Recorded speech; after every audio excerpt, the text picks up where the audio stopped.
నేను నేను మిమ్మల్ని మనస్ఫూర్తిగా ప్రేమిస్తున్నాను. అది అది ఎలా అంటే, ఒకవేళ మనం గొడవ పడితే మొదటిసారి నేనే చెప్పేంత. అంటే ఇప్పుడున్న ఇష్టం నాకు ఆ తర్వాత ఉండకపోవచ్చు, కానీ ఇప్పుడున్న నేను నీకోసం ఎప్పుడు ఉంటా. ఇప్పటిదాకా నా కోసం నేను ఏమీ చేసుకోలేకపోయాను, కానీ నీకోసం ఏదైనా చేసేంత. కానీ ఇది నీకు ఎలా చెప్పాలో అర్థం కావట్లేదు. ఈ తడబాటు ఎలా మొదలైందో తెలుసుకుందామా? ఈ స్టోరీ నేమ్ వచ్చేసి సీత రాక కోసం వేచి ఉన్న రాముడు.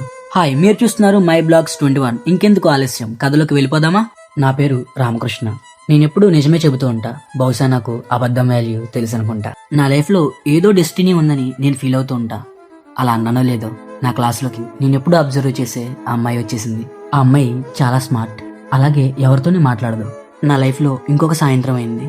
ఎప్పటిలాగానే మళ్ళీ బస్సు ఎక్కి ఇంటికి వెళ్లాల్సిన సమయం వచ్చింది. రామ బస్సు ఎక్కిన తర్వాత అమ్మని తను ఇప్పుడు నా పక్కనే నించుంది. ఇప్పుడు నేను ఏం చేయాలి? అయితే ఆ అమ్మాయి ఇలా అంది, కొంచెం మీరు పక్కకుంటారా? సరే. ఆ తర్వాత హీరోకి ఇలా అనిపించింది, నాకు చాలా భయం వేసింది, కానీ ఈ ఫీలింగ్ చాలా బాగుంది. ఒకవేళ తనేనా సీతేమో. మళ్ళీ పొద్దున్నైంది. నా జీవితంలో ఇంకొక రోజు మొదలైంది ఎప్పట్లాగానే. కానీ ఇవాళ ఎప్పట్లాగా ఉండదనుకుంటున్నాను. ఇవాళ ఎలా అయినా తనకి నా గురించి చెప్తాను. ఎలా చెప్దాం? డైరెక్టర్ వెళ్ళి చెప్పేద్దామా? కానీ మనకంత స్కిల్ లేదే. ఒకవేళ ఏదైనా లెటర్ రాస్తే? ఇది బాగా పనికొచ్చేటట్టుంది. లెటర్ రాస్తాను.